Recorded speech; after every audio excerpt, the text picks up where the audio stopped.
ഇതുപോലെ അയാളെ മുഖ്യമന്ത്രി ഈ ഉരുള് പൊട്ടിയാൽ എന്ത് വരും എന്നുള്ളതിനെ ഒരു സ്റ്റഡി നടത്തുന്നുണ്ട്. ആ സ്റ്റഡി റിപ്പോർട്ടിന്റെ അടിസ്ഥാനത്തിലാണെങ്കിൽ ഞാൻ മനസ്സിലാക്കിയെടുത്തോളം 35 ലക്ഷത്തോളം മനുഷ്യൻ 50 കൊല്ലം ശാസ്ത്രലോകം ആയുസ് പറഞ്ഞൊരു ഡാം 130 കൊല്ലമായിട്ട് ഇരിക്കുമ്പോൾ അത് പൊട്ടാതിരിക്കാനുള്ള സാധ്യതയില്ല. പൊട്ടാനുള്ള സാധ്യതയാണ് കൂടുതലെന്ന് ഏത് പൊട്ടക്കണ്ണിനും അറിയാൻ വരെ. മുല്ലപ്പെരിയാർ പ്രശ്നം, അതിനെക്കുറിച്ച് നമുക്കൊരു ശാശ്വതമായൊരു പരിഹാരം സാധ്യമാണോ? അതിനെക്കുറിച്ച് സാറിൻ്റെ അഭിപ്രായം? മുല്ലപ്പെരിയാർ ഇഷ്യൂവിൽ വികാരമുണ്ട്. കാരണം എന്താ വെച്ചാൽ പെറ്റീഷൻ കമ്മിറ്റി ചെയർമാൻ നിലയിൽ 5 പ്രാവശ്യം മുല്ലപ്പെരിയാർ സന്ദർശിച്ച് റിപ്പോർട്ട് കൊടുത്തയാളാണ്. അതെ, ഞാൻ സാർ ചോദിച്ചാൽ ഇവിടെ തന്നെ ഉണ്ട് റിപ്പോർട്ട്. മുല്ലപ്പെരിയാർ മുല്ലപ്പെരിയാർ മൂല്യം മാത്രമല്ല, മുഴുവൻ പോയി പരിശോധിച്ചു. മുഴുവൻ പോയി പരിശോധിച്ച് അതിനകത്ത് തെറ്റുകൾ കണ്ടെത്തിയതിൻ്റെ അടിസ്ഥാനത്തിൽ ശരി. അപ്പം ഇതെല്ലാം ഉള്ളതാണ്. നമുക്ക് മുല്ലപ്പെരിയാറിൻ്റെ കേട്ടോളൂ. 1886 പണി തുടങ്ങി, 1895 പണി പൂർത്തീകരിച്ചു. 1896 കമ്മീഷൻ ചെയ്ത ഡാമാണ് മുല്ലപ്പെരിയാർ ഡാം. സ്വക്കികളുള്ള ഡാം. ലോകത്ത് ശാസ്ത്രലോകം മുഴുവൻ കണ്ടെത്തിയിരിക്കുന്ന ഒരു ഡാമിന് ഇന്ന ഡാമുള്ള 50 കൊല്ലം ആയുസിട്ടെന്ന് കേട്ടിട്ടുണ്ട്. അപ്പോൾ ഈ സ്വക്കുകളുള്ള ഡാമായതിന് എന്താ പ്രത്യേകതയില്ല. ഡാം ലോകത്തെല്ലാം ഈ ഡാം 50 കൊല്ലം എല്ലാം ഡിമോളിഷൻ ചെയ്ത് വേറെ പുതിയ ഡാമിൽ.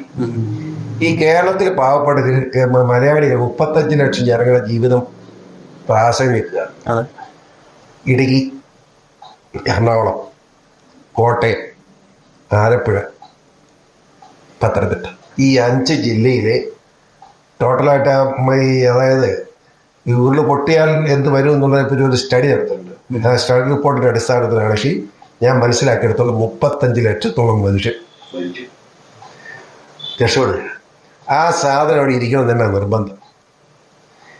ഞാൻ ഓർക്കായിരുന്നു, നേരത്തെ ഒരു 10 കൊല്ലം മുമ്പ് മുമ്പത്തായിട്ടുണ്ട്. ഇപ്പോഴേക്ക് ഡാമിൻ്റെ ഇവിടെ നിന്ന് 1000 ചില്ലുവാനമായിട്ട് താഴെ 1003 അടി താഴെ പുതിയ ഡാമിന് ഒരു സ്ഥലം കണ്ടെത്തി. തമിഴ്നാടും കേരള സർക്കാരും കൂടെ. അവിടെ ഡാം ഇടുന്നപ്പോൾ ഒരു പ്രശ്നം തീർന്നില്ല. തമിഴ്നാടിന് ജലം, നമ്മുടെ മനുഷ്യൻ്റെ ജീവനും സ്വത്തിനും സംരക്ഷണം, ഇതായിരിക്കണം മുദ്രാവാക്യം. ഇപ്പം തമിഴ്നാട്ടിൽ വന്നിരിക്കുക വെച്ചാൽ വൃത്തികെട്ട് കുറേ നേതാക്കന്മാരവിടെ രാഷ്ട്രീയ നേതാക്കന്മാർ മുതലെടുക്കുക. അവന്മാർ ഈ ഡാം പൊളിച്ച് കേരളക്കാരഴിക്കുന്നത് കേരളത്തെ തിരുവനന്തപുരത്തിലാണ്. വല്ല കാര്യമുണ്ടോ? അവർ തന്നെ ഡാം എടുത്തിട്ട് അവർ തന്നെ വെള്ളം എടുത്ത് വെള്ളം കൊടുക്കാതിരിക്കാൻ പറ്റില്ലെന്ന്. കാരണം എന്താ വെച്ചാൽ മുല്ലപ്പെരിയാറിലെ വെള്ളമില്ലെങ്കിൽ തമിഴ്നാട്ടിലെ 5 ജില്ലകൾ വെള്ളമില്ല, കൃഷിയില്ല, കുടിവെള്ളമില്ല. നമുക്കത് കൊടുത്തേ പറ്റൂ, കൊടുക്കണം. അത് എനിക്ക് മനസ്സിലാക്കി ഈ പിണറായി ഉണ്ടോ അയാളെ മുഖ്യമന്ത്രി, അയാളെ ഏറ്റവും വലിയ അടുത്ത ആളാണ് ഈ സ്റ്റാലിൻ. ഇവന്മാർ രണ്ടും കൂടെ ഒരുമിച്ച് ഇടപാടില്ല. അതാ പറയാം, പിണറായി കണ്ണൂർ വരുമ്പോൾ സ്റ്റാലിൻ കണ്ണൂർ വരും, സ്റ്റാലിൻ കന്യാകുമാരി വരുമ്പോൾ പിണറായി കന്യാകുമാരി കൂട്ട് കച്ചവടന്മാർ പിണറായി കൊണ്ട് സംസാരിച്ച തീരാന്നുള്ള പ്രശ്നം. എന്താണ് ഇത് വെച്ച് മനുഷ്യട്ട് തൂടിക്കുന്നു? 2 കൂട്ട് കച്ചവടമാണല്ലോ. ഇന്ത്യ മുന്നണി എന്നാ പറയുന്നത്. ആ ഇന്ത്യ മുന്നണിക്ക് അത് 2 കൂടെ ചെയ്തച്ചാൽ പോലെ. നമ്മുടെ ഈ പാവപ്പെട്ട മനുഷ്യനായിട്ട് ബുദ്ധിമുട്ടിക്കണം. പൊട്ടൊന്നും വിശ്വസിക്കുന്നതാണ്. എന്നാൽ പൊട്ട് കയറ എന്ന് പറയാൻ ആർക്കും പറ്റും. പൊട്ട് കയറ എന്ന് പറഞ്ഞാൽ 2 പേരേ ഉള്ളൂ. ഒന്ന് പിണറായി നിൽക്കും, അതിന് നാട്ടമൊന്നുമില്ല.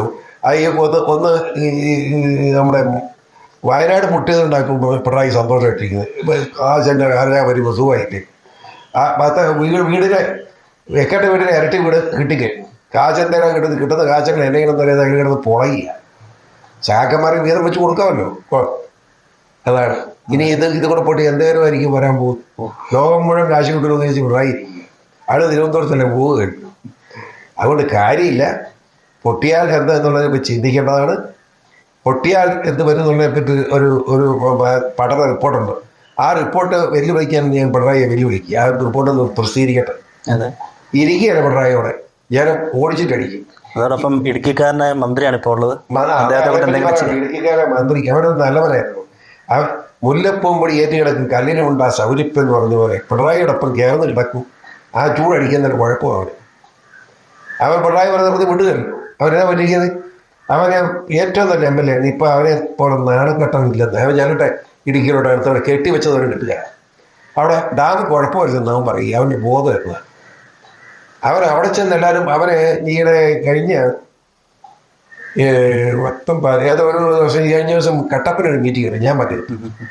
ആ മീറ്റിങ്ങിൽ ഇവരും പങ്കെടുത്തു. ഈ റോഷി അവിടെ നിന്ന് പറഞ്ഞു ഇത് ജനങ്ങളുടെ ജീവനും സ്വത്തിനും സംരക്ഷണം കൊടുക്കേണ്ടതാണ്, അതിനെപ്പറ്റി ഗവൺമെന്റ് ആലോചിക്കും എന്ന് പറഞ്ഞ് അവിടെ നിന്ന് പോയിട്ട് തൊട്ടപ്പുറത്ത് സഹാക്കമ്മയുടെ ഒരു മീറ്റിംഗ് അവിടെ പോയി ഞാൻ പറഞ്ഞു ഡാം പൊട്ടു എന്ന് പറയുന്ന അബദ്ധമാണ്, പൊട്ടുക ഇവനെ എന്നത് ചെയ്യും. ഞാൻ ഒരു കാര്യം പറയാം, പൊട്ടും അല്ലെ പൊട്ടുക ഇത് രണ്ടും പറയാൻ നമുക്ക് പറ്റുകയില്ല. പക്ഷെ ന്യായമായി നമുക്ക് ചിന്തിക്കാവുന്ന ഒരു കാര്യം, 50 കൊല്ലം ശാസ്ത്രലോകം ആയുസ് പറഞ്ഞൊരു ഡാം 130 കൊല്ലമായിട്ട് ഇരിക്കുമ്പോൾ അത് പൊട്ടാതിരിക്കാനുള്ള സാധ്യതയില്ല, പൊട്ടാനുള്ള സാധ്യതയാണ് കൂടുതലെന്ന് ഏത് പൊട്ടക്കണ്ണിനും അറിയാൻ വരെ. പിന്നെ എന്തിനാ വിഷമിക്കുന്നു? ആ ഡാമിന് പണിയാൻ തമിഴ്നാട് തയ്യാറാണല്ലോ, അവർ കാശ് മുടക്കാമേ പണിതുകൊള്ളല്ലോ. ഇവിടെ പറ്റിക്കുഴപ്പം നമ്മുടെ അച്യുതനെ കുറ്റം പറഞ്ഞു നോക്കാം. അച്യുതനെ ഏറ്റവും നല്ല മനുഷ്യൻ, നല്ല മനുഷ്യൻ, പക്ഷെ അങ്ങനെ മര്യാദ കാണിച്ചു. ഈ ഡാമിൻ്റെ എഗ്രിമെൻ്റ് തിരുവിതാംകൂർ രാജകുടുംബവും നമ്മുടെ ബ്രിട്ടീഷ് ഗവൺമെൻറ് സെക്രട്ടറി തമ്മിലുള്ള എഗ്രിമെൻറ്റ്, അതായത് 1886 അത് കഴിഞ്ഞ് ആ എഗ്രിമെൻറ്റിലായിരുന്നു EMS അധികാരത്തിൽ ആ എഗ്രിമെൻറ്റ് ക്യാൻസൽ ആയല്ലോ, സ്വാതന്ത്ര്യം കിട്ടിയപ്പോൾ. ഇന്ത്യ സ്വാതന്ത്ര്യം കിട്ടിയപ്പോൾ ക്യാൻസലായി രണ്ടായിരം. അപ്പം അവർ ചർച്ചയ്ക്കായി. അപ്പോൾ EMS വേണ്ടി ചർച്ച ചെയ്യും. അപ്പോൾ EMS പറഞ്ഞു വസ്തു വെള്ളത്തിന് വില കിട്ടും, അത് ന്യായമായി. EMS വേറെ ഒന്നും പറഞ്ഞില്ല, നിങ്ങൾ വൈദ്യുതി ഉപയോഗിക്കാൻ നിങ്ങൾക്ക് എന്നാ കാര്യം? EMS ചോദിച്ചു. വൈദ്യുതി ഉണ്ടാക്കാൻ നിങ്ങൾക്ക് എഗ്രിമെൻ്റ് ഇല്ലല്ലോ. എഗ്രിമെൻ്റ് ഇല്ല എന്നുള്ള 1941 തമിഴ്നാട് കേരളം ചേർന്ന് വെച്ച അമ്മയാണ്. അയാൾ വളരെ വ്യക്തമായി ഉൾപ്പെടെയിരിക്കുക ഈ വൈദ്യുതി ഉൽപ്പാദിപ്പിക്കാൻ പാടില്ല. അപ്പോൾ വൈദ്യുതി ഉൽപ്പാദിപ്പിക്കാൻ പാടില്ല, അത് തന്നെ തെറ്റാണ്. EMS അത് നടക്കാറുണ്ട്. ഒരു കാര്യം ചെയ്തു, നിങ്ങൾ വൈദ്യുതി ഉൽപ്പാദിക്കണം, ആ കറണ്ട് ഇങ്ങോട്ട് എത്തേക്കാൻ പോകും, അത് ന്യായമല്ലേ? നിങ്ങളോട് ഞങ്ങൾ കറണ്ട് മേടിക്കുന്നുണ്ട്, ആ കറണ്ട് നിങ്ങൾ മേടിക്കുന്ന വില എത്രയാണ്? ആ വില ഞങ്ങൾക്ക് തരണം, വെള്ളത്തിന് വിലയായിട്ട് തന്നാൽ മതി എന്ന് പറഞ്ഞു. അത് നമ്മൾ തരാൻ കഴിയില്ല. തമിഴ്നാടിന് ഈ വെള്ളം കൊണ്ടുപോയി ജലസേചന ആവശ്യത്തിന് വേണ്ടി മാത്രം ഉപയോഗിക്കാനുള്ള സാധ്യതയുള്ളൂ. എന്നിട്ട് അങ്ങനെ തർക്കം നിൽക്കുമ്പോൾ EMS എന്നെ കിട്ടുകയായിരുന്നു, കാശ് കൊണ്ടുവന്ന അവന്മാർ ഓടിച്ചു പുള്ളി. അത് കഴിഞ്ഞ് 70 മെയ് 29 നമ്മുടെ അച്യുതൻ അയാളൊരു നല്ല മനുഷ്യനായിട്ടാണ് അറിയപ്പെടുന്നത്. എനിക്ക് ബഹുമാനം മാത്രമുള്ളൂ. പക്ഷേ അങ്ങേരെ എങ്ങനെ സംഭവിച്ചങ്ങനെ ഈ അബദ്ധം? അങ്ങേര് മുൻകാല പ്രാബല്യത്തോടു കൂടി തമിഴ്നാടിന് എതിരിടപ്പെട്ടു. ആ അതിനകത്തുള്ള എന്നാന്നറിയോ, 1000 ഏക്കർ ഭൂമിയാണ്, പിന്നെ 100 ഏക്കർ അഡീഷൻ, അതായത് 8000 ഏക്കർ. 8000 ഏക്കർ ഭൂമി, 100 ഏക്കർ വേറെ, ഡാമിന് 8000, പിന്നെ 100 ഏക്കർ അനുബന്ധം വേറെ. അതിൽ ആ 1 ഏക്കറിന് 5 രൂപ വെച്ചാണ് ഈടാക്കിക്കോട്ട്. എത്രയോ തമിഴ്നാട് കൊടുക്കുന്നുള്ളത്, അത് 30 രൂപയായി. വലിയ സംഭവമാണ്, വേറെ ഒന്നുമില്ല. അപ്പം അച്ഛൻ ചെയ്യുന്നതെന്നറിയാം, വൈദ്യുതി ഉൽപ്പാദിപ്പിച്ചുകൊണ്ടിരുന്ന 54 പോലുള്ള വൈദ്യുതി ഉൽപ്പാദിപ്പിച്ച മുൻകാല പ്രാബല്യം കൊടുത്തു വെച്ചത്. ഇത്ര വലിയ കേരള വിരുദ്ധമായ ഒരു നടപടി കേരളത്തിൽ ഒരു മന്ത്രിമാർ സ്വീകരിച്ചില്ല.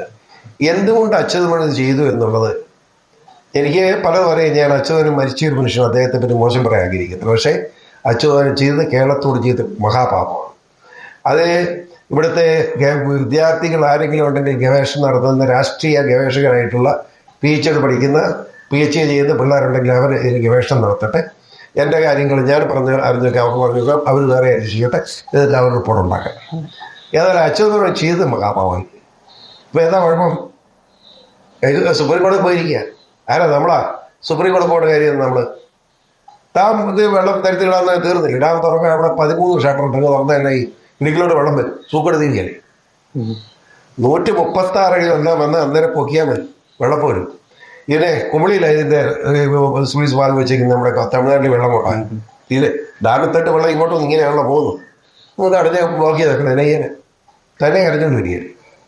അത് ചെയ്യാതെ ഇങ്ങനെ മരികയുടെ അച്ഛന്മാർ എങ്ങനെ കാണിച്ചു എനിക്കറിയില്ല. ഏതാ ഇപ്പം എന്താ ഗതി?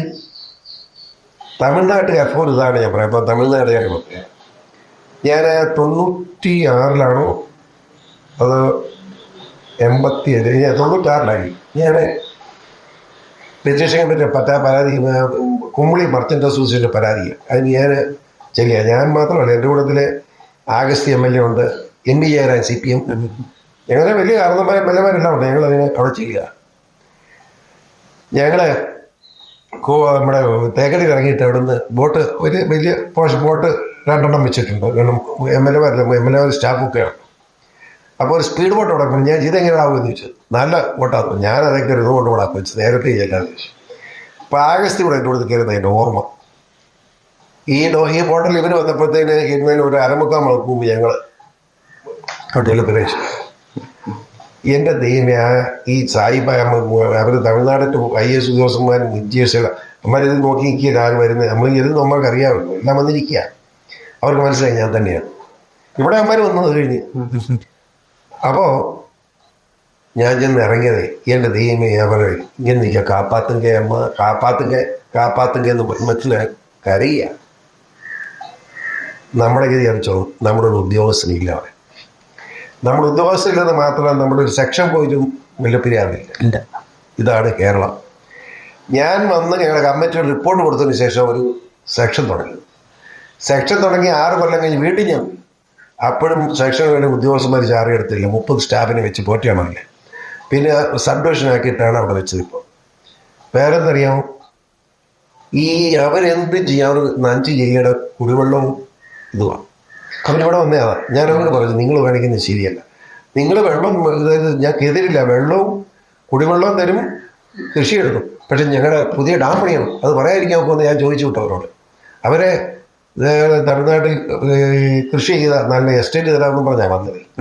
അപ്പോൾ ഞാൻ ഇവിടെ ആർക്കെല്ലാം കൊടുത്തിട്ടുണ്ടെന്ന് ചോദിച്ചു. അവർ കുഞ്ഞിരിക്കുക. അതുകൊണ്ട് ആദ്യം ചെയ്യേണ്ടത് എന്തായാലും നിങ്ങൾ അന്വേഷിക്കുന്നത്, കേരളത്തിലെ ഏതൊക്കെ രാഷ്ട്രീയ നേതാക്കന്മാർക്ക് തമിഴ്നാട്ടിൽ സ്ഥലമുണ്ടെന്ന് അന്വേഷിക്കുക. അപ്പോൾ ആരാ കള്ളെന്ന് മനസ്സിലാവും.